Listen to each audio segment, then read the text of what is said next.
engaged in VIP protection as at today in Nigeria Police Force. Of course, this is not the first time we are we are implementing this type of directives. Recently, I gave instruction that policemen should be withdrawn from private individuals, and those private individuals desirous of police protection should reapply, because we saw the need to profile these individuals that are applying for police protection, and we carried out that exercise. During that time, a number of policemen were withdrawn, many of them not reassigned before this presidential order came. So it's something that we have been doing. But the recent presidential order will make the implementation more effective. Now that it is presidential order, there won't be pressure on the IG. In fact, the presidential order is a cover for us to implement this directive that we have been trying to implement all this while. So you can see that the implementation is going to be more effective this time around, because I know that nobody is going to call IG again that, please, these are my people. No governor is going to call me, no minister is going to call me. Friends, my family members will not put any pressure on me because they know it's presidential order. And I'm sure they are not going to put any pressure on any of my commissioners of police because they know that this is presidential order. So the implementation is going to be very effective this time around. And we are going to deploy these men to the areas where we need them. We are returning to our frontline policing function, especially at this critical time.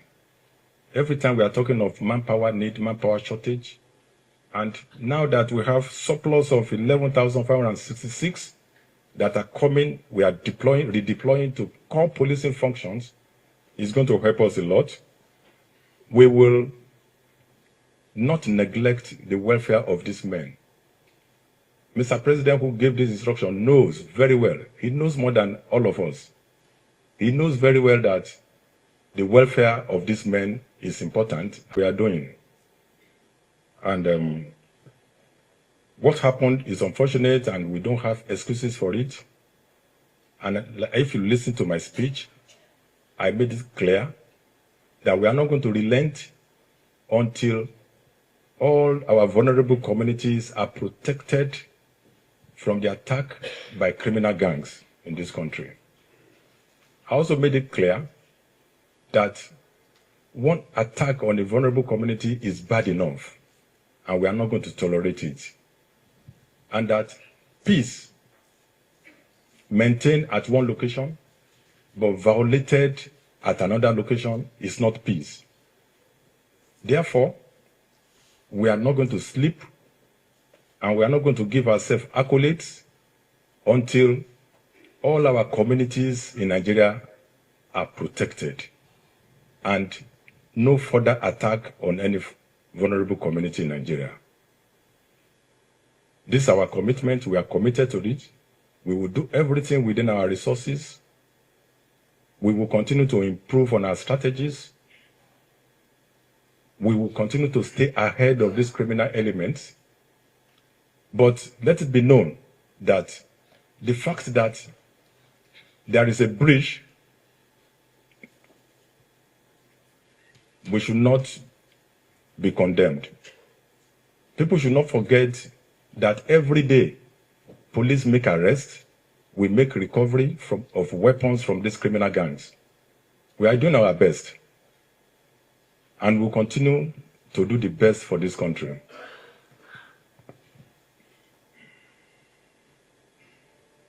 NTA, yes,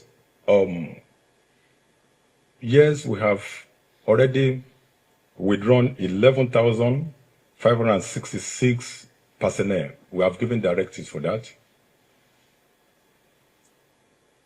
I have seen some things posted on the social media, misleading. People are quoting figures. Figures, I don't know where they got their figures, where they said that 120,000 policemen are attached to private individuals in Nigeria. These are lies. Not true. I don't know where they got their figure from. And that's the figure that's been brandished everywhere. That 120,000 policemen. How many are we in Nigerian police that would attach 120,000 to private individuals? The recent presidential directive that we should withdraw policemen from VIP protection made us to discover that 11,566 policemen are engaged in VIP protection as at today in Nigerian police force. Of course, this is not the first time we are implementing this type of directive. Recently, I gave instruction that policemen should be withdrawn from private individuals, and those private individuals desirous of police protection should reapply, because we saw the need to profile these individuals that are applying for police protection, and we carried out that exercise. During that time, a number of policemen were withdrawn, many of them not reassigned before this presidential order came. So it's something that we have been doing. But the recent presidential order will make the implementation more effective. Now that it is presidential order, there won't be pressure on the IG. In fact, the presidential order is a cover for us to implement this directive that we have been trying to implement all this while. So you can see that the implementation is going to be more effective this time around, because I know that nobody is going to call IG again that, please, these are my people. No governor is going to call me, no minister is going to call me. My family members will not put any pressure on me because they know it's presidential order. And I'm sure they are not going to put any pressure on any of my commissioners of police because they know that this is presidential order. So the implementation is going to be very effective this time around. And we are going to deploy these men to the areas where we need them. We are returning to our frontline policing function, especially at this critical time. Every time we are talking of manpower need, manpower shortage, and now that we have surplus of 11,566 that are coming, we are redeploying to core policing functions, is going to help us a lot. We will not neglect the welfare of these men. Mr. President, who gave this instruction, knows very well. He knows more than all of us. He knows very well that the welfare of these men is important, and anyone we are sending to the rural communities, to these remote communities, their welfare will be taken care of. That I can assure you.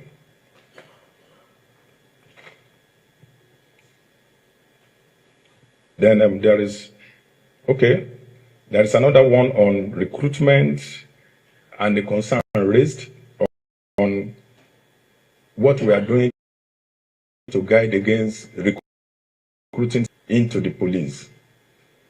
We have a standard protocol for our recruitment, and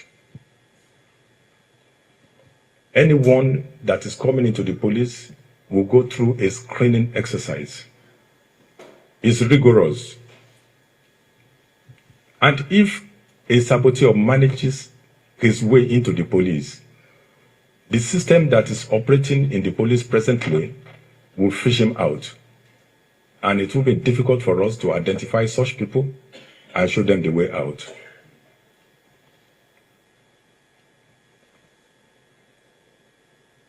There is the other one on NYSC being NYC camp to be used to train police recruits.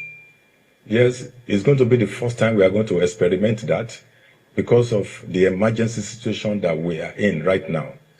Mr. President is very passionate about increasing the manpower, addressing the manpower shortage in the Nigerian police force. And he wants us to recruit as many as we can at this time. So if we will assess the NYSC training camps, those ones that are suitable for our training, we will accept them. It doesn't mean that every NYSC camp will be accepted for training. A team will go around and assess the facilities on ground. And if we need to improve the facilities, Mr. President is ready to support us to improve those facilities. He's also concerned about turning out quality policemen. It's not just to bring in policemen and train them.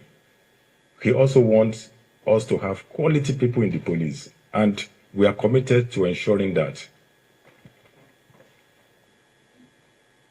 Then the question on the non-arrest of suspects during the recent rescue operation in Kwara. Okay, the two questions came together. Okay, let me address this first.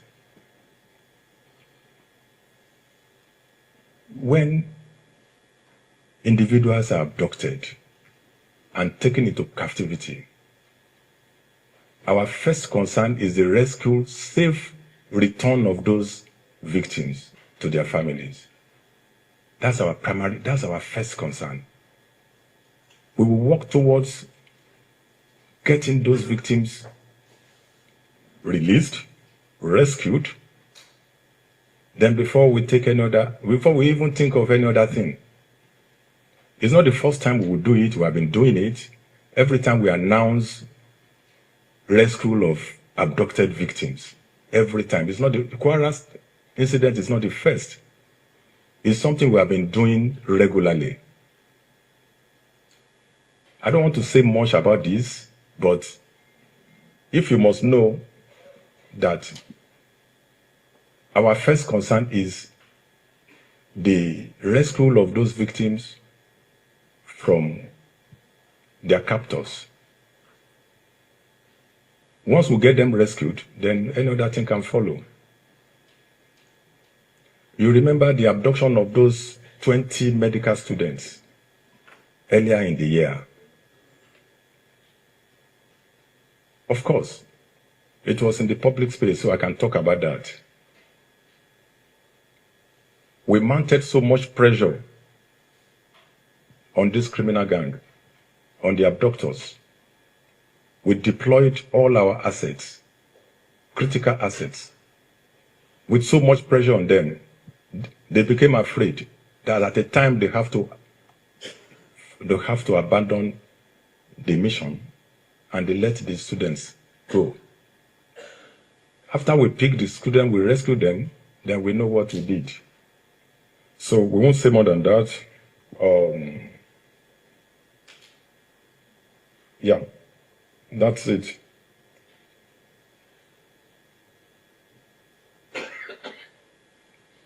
Okay, then another person wants to know, there was a statement that has been going viral that the Inspector General of Police said we didn't arrest the bandits because they voluntarily released those victims. I expect that people should know that no IG will say such a statement, will make such a statement. No IG will make such a statement. That's why I didn't bother to respond to it. I'm talking about it now because somebody asked that question. How can an IG say that we didn't arrest them because they voluntarily released those people? That's a careless statement. I didn't say so. I didn't say so. And it's not the first time that they will publish so many things about the IG that the IG didn't know about. So it's not the first time. So you should get used to all this misinformation, all this nonsense going on. So, if you really want to know, I didn't say anything like that. Okay? And I have explained that our primary concern was safe rescue of those abducted victims. And that was what we achieved. I won't say more than that. Okay, then someone wants to know whether our SPU will still be functional after the presidential directive. Just wait. I've told you that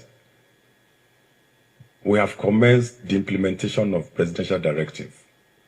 But the implementation, we are going to implement this directive in a structured way, in a way that we don't leave any gap that will be exploited by criminal elements, in a way that we don't expose our drivers of the economy to danger. So that's not in the intention of the presidential order. Mr. President has given his directive, and the implementation is left with the Inspector General of Police. And I'm assuring you that we will implement Mr. President's directive strictly, in a structured manner, in a way that will not expose anyone to danger, in a way that will protect our economy. We won't do it in a way that will create more problems than we are trying to solve.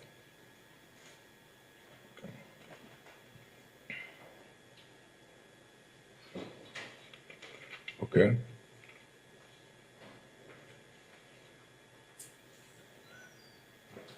Okay, then someone wants to know the exact number of policemen that we have as of today.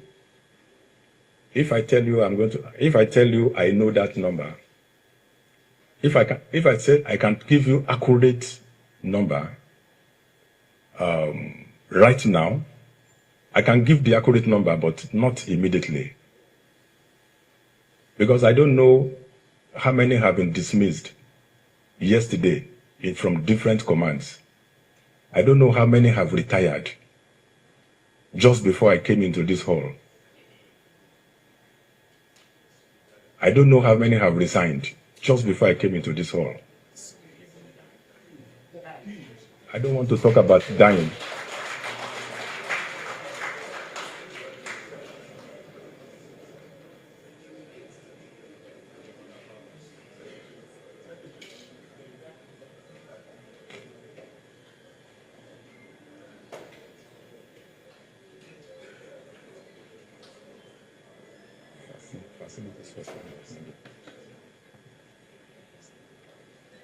This last question, right?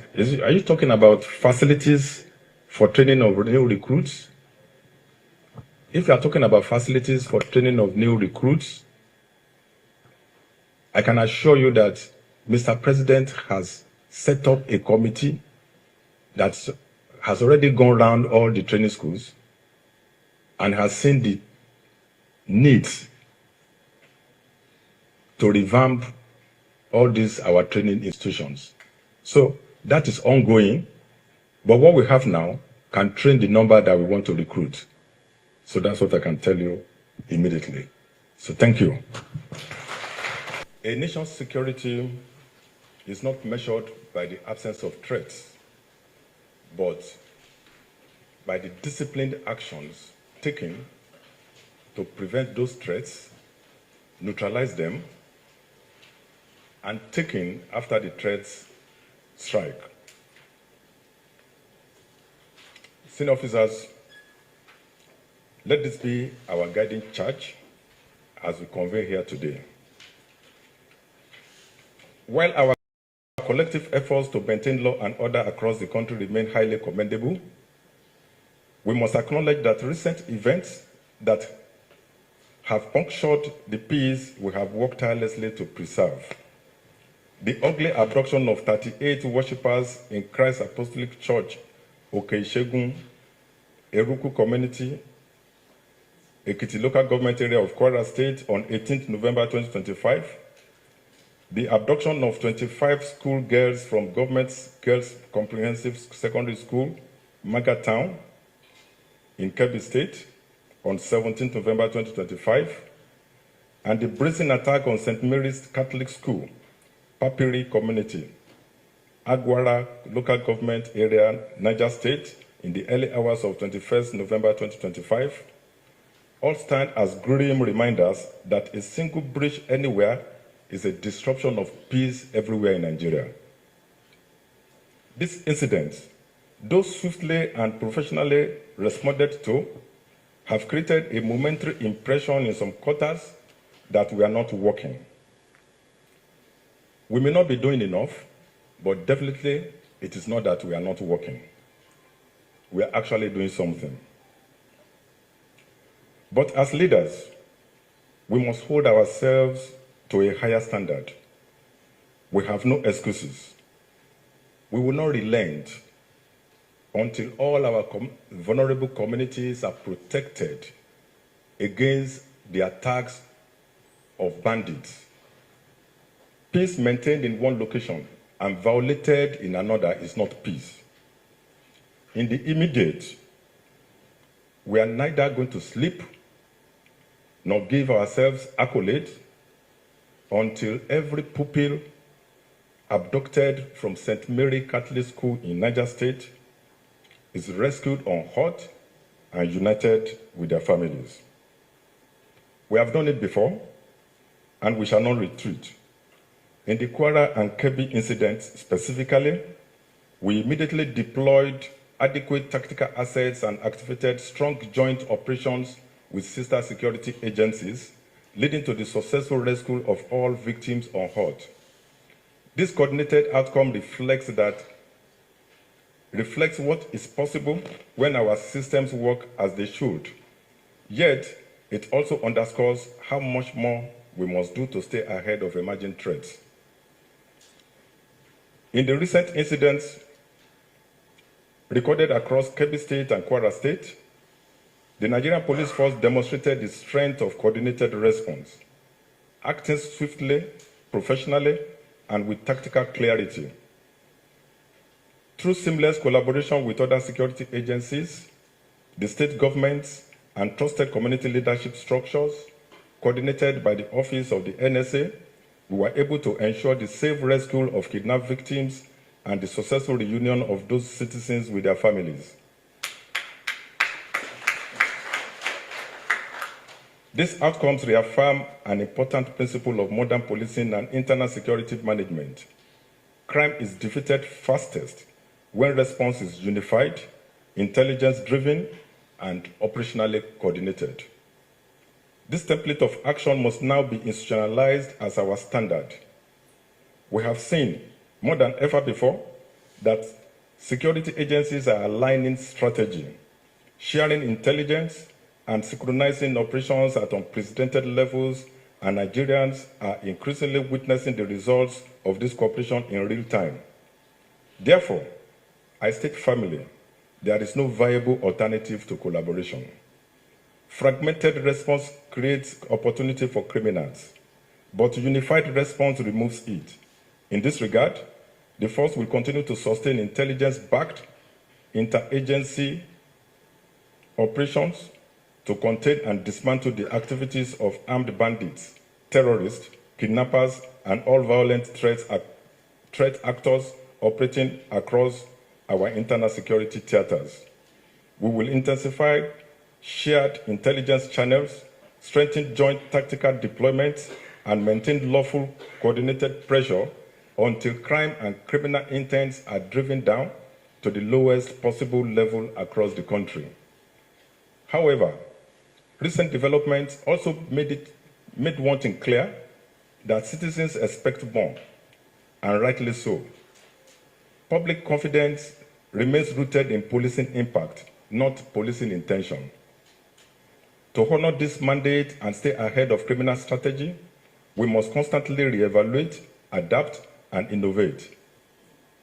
It is now time to further reposition our operational approach, expand our intelligence reach, increase visibility, fortify soft targets, and strategize proactively. These attacks are unacceptable, and our collective approach must shift firmly from reactive to proactive policing. Criminal elements must not only be intercepted, they must be outmaneuvered, dismantled, and decisively subdued through intelligence-led operations and sustained policing pressure. The Nigerian police force is prepared. We are not retreating from this fight. We are advancing into it. And to win, we must implement stronger policing frameworks rooted in core fundamentals of modern law enforcement. Consequently, we shall emplace the following enhanced policing strategies to deepen territorial security dominance, protect vulnerable populations, strengthen criminal disruption circles, and reinforce national safety during this critical season. The fight against violent crime is won first in the field of intelligence. We must build systems that see crime before it erupts. I hereby direct all commands, commissioners of police, to deepen your intelligence frameworks beyond conventional reporting lines. A dependable native intelligence network is not built only on desk officers. It is built inside markets, transport unions, student leadership circles, farming clusters, healthcare intelligence touchpoints, religious institutions, and trusted community observers who can lawfully relay behavioral shifts, unfamiliar movements, and threat signals. Local intelligence networks thrive when communities trust the police. Therefore, their cultivation must be lawful, ethical, professional, and protected. Intelligence assets must be trained on confidentiality obligations and handled without exposure to political or social manipulation. As senior commanders, you must deploy intelligence response cells that analyze local patterns, interpret pre-attack indicators, map crime migration corridors, and push intelligence to tactical patrol teams in actionable formats. Information without action is not intelligence. Actionable information deployed ahead of crime is intelligence. This network must also integrate open source intelligence awareness, forensic-enabled investigative tracking, rural informant engagement, cyber intelligence monitoring of criminal brag trails, and tactical intelligence retrieval after every attack. Each major incident should generate an intelligence packet that predicts not just who attacked, but who may be next, where they may move, and how they may strike again. We must police forward and not backward. Community policing is not ancillary to national security. It is foundational to it, especially at this time where communities are no longer just witnesses to crime, but victims of coordinated assault. Commissioners of police must lead policing frameworks that structurally bind the police to grassroots influence networks, traditional rulers, town unions, local hunters, civil defense outfits, vigil groups, and youth organizations. Engaging community policing means building local shared ownership of security, not delegating authority to non-police outfits. You must establish joint community safety forums, conduct community threat profiling, institutionalize local crime watch desks, and build village-level rapid information channels that signal the police before criminals fortify positions. This is how threats are squeezed, not by occupying only highways, but by occupying the confidence, cooperation, and communication channels inside the people's spaces. When this system works, communities recover first from fear, then from crime. They feed information freely, respond to police direction willingly, grant operational legitimacy faster, and discourage criminals socially as much as they are discouraged tactically. Terror cannot permanently live among a people who are united with the law enforcement system, sworn to protect them. This is the psychology you must nurture in each state command. Criminals succeed most in environments where policing is sparse, irregular, or predictable. We must therefore flood the public space with lawful deterrence, not symbolic feasibility, but structured dominance of policing presence through layered foot patrols, highway confidence patrol convoys, community perimeter surveillance, and vehicular rapid response dragnets. Foot patrols should not be casual walks. They must be sector mapped, timed, logged, and intelligence guided. Commissioners of police must divide each command into micro-policing sectors with assigned patrol commanders, deploy night confidence patrol teams into unprotected settlements, optimize patrol routes using heat zone movement analytics, and log patrol visibility hours as a key performance metric. Citizens must see us more often than they currently see criminals. Vehicular patrols must employ modern policing posture. Vehicle surveillance teams, convoy-style rural confidence patrol squads, mobile checkpoints built on lawful search protocols, rapid pursuit units, and targeted patrols that disrupt criminal transit, supply chains, and escape routes. Feasibility denies criminals time, confidence, and consolidation. That is why it must be relentless. Security rivalry helps crime, but security synergy breaks it. Commissioners of police must therefore operationalize real partnerships, not ceremonial alliances. Joint tactical patrols, shared intelligence briefings, operations backed by military cover when required, interagency radios in high-threat states, joint map-based operational planning, and unified response architectures that deny criminals inter-service loopholes. You must lead monthly intelligence roundtables between state security authorities. Establish joint tactical operations plans after every major attack. Deploy joint route domination patrols with the Nigerian Armed Forces. Integrate strategic information exchange with other security agencies. And expand lawful border crime tracking strategies, especially in frontier states like Kebbi, Niger, Sokoto, and neighboring security theaters. These partnerships do more than increase manpower. They increase authority of response. These partnerships do more than increase manpower. They increase authority of response, operational cover, cross-verification of intelligence, weather surveillance capture, and logistical burden sharing. Criminals cannot overrun a system that closes ranks against them. These methods are not mere protocols. They are proven policing fundamentals.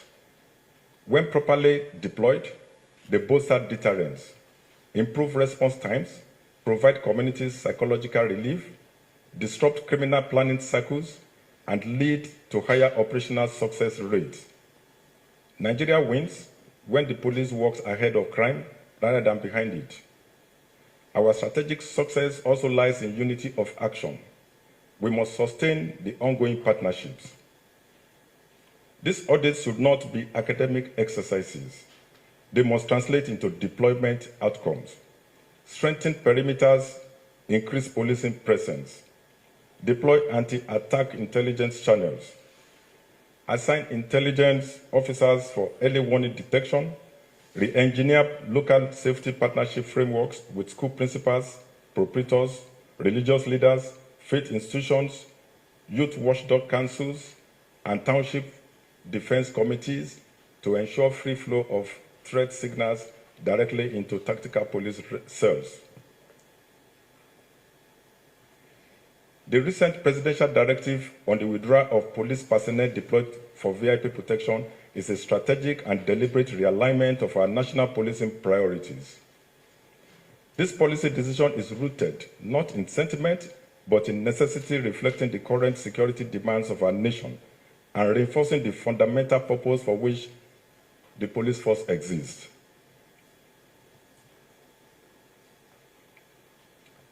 The protection of our people, the defense of our communities, and the safeguarding of public order. It's important to emphasize that this action is a patriotic, forward-looking, and operationally prudent measure designed to strengthen our manpower capacity, for critical frontline policing functions. With the security environment placing increasing pressure on unprotected populations and vulnerable communities, and in this regard, we wish to assure members of the public that this withdrawal will enable the force to expand deployment into areas where policing input has the most meaningful public safety outcomes. These include, but are not limited to, large-scale population protection operations, rural and township security fortification,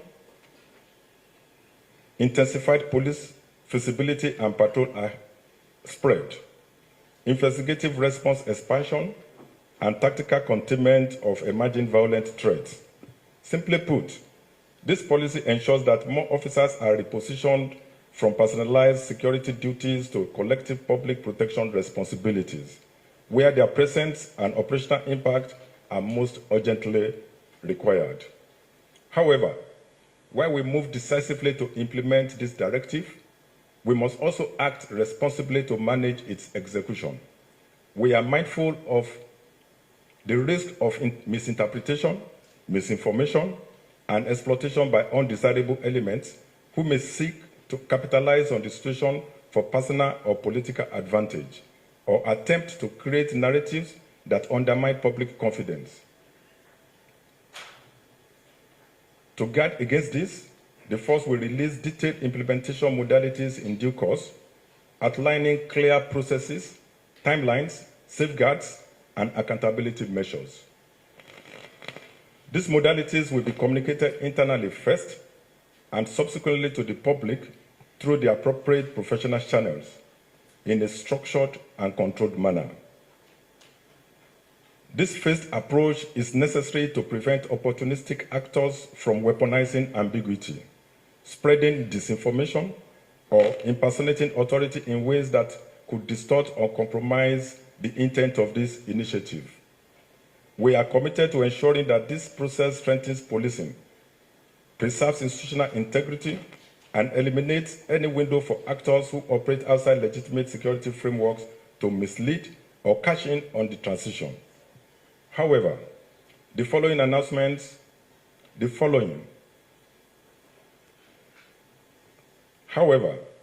this announcement, a total of 11,566 personnel have been recalled and will be deployed to active policing duties immediately.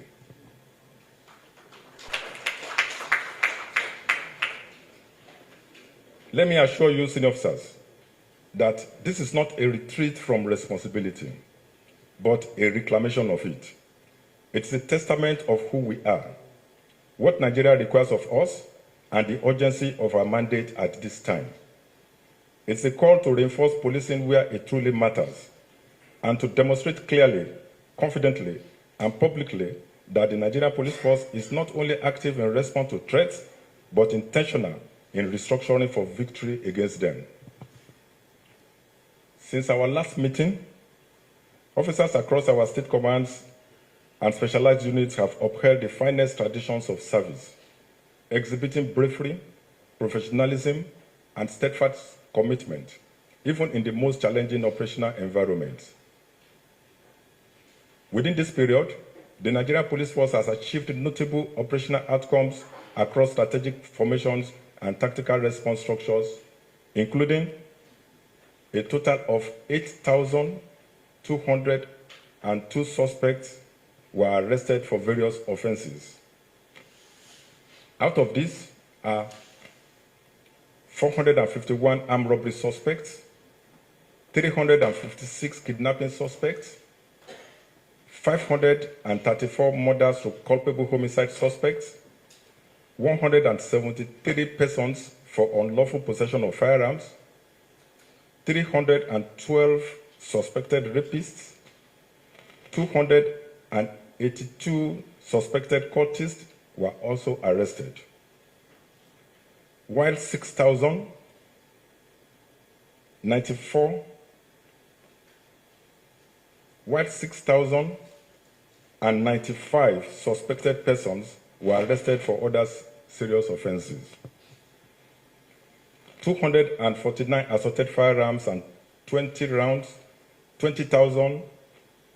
989 different calibers of ammunition were recovered. 238 different models of vehicles were also recovered. 232 victims of kidnapping were rescued during this period.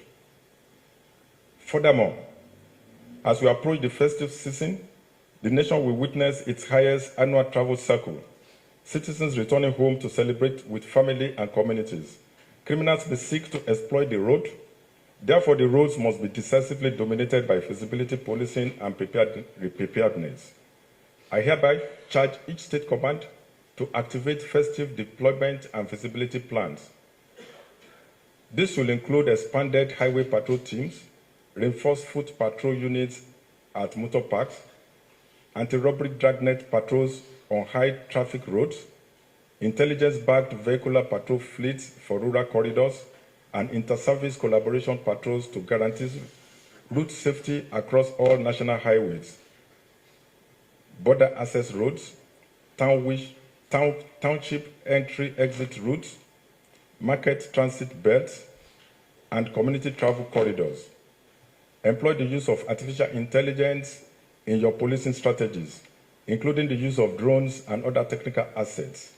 Every command must log feasibility hours and ground presence stretches as performance metrics for December deployment returns.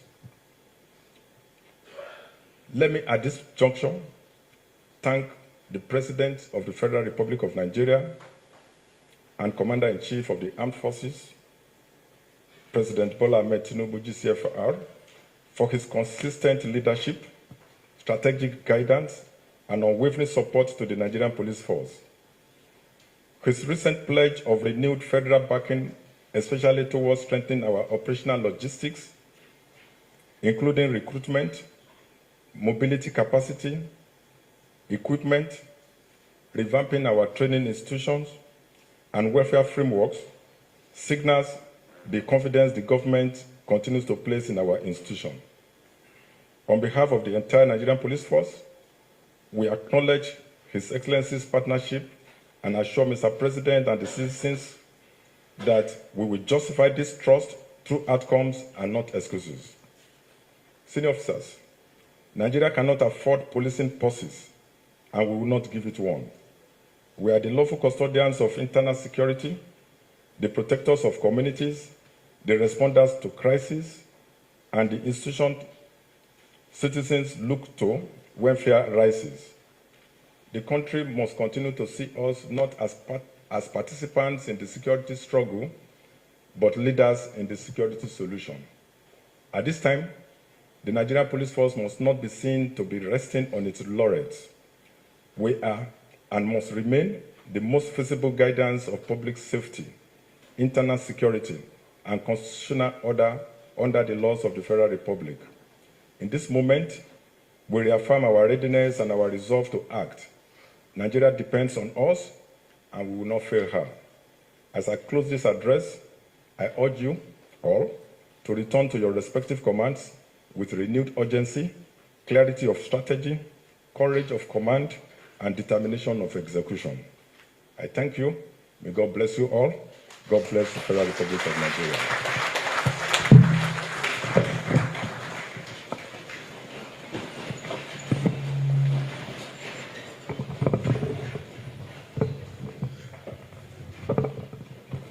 We can have our seats.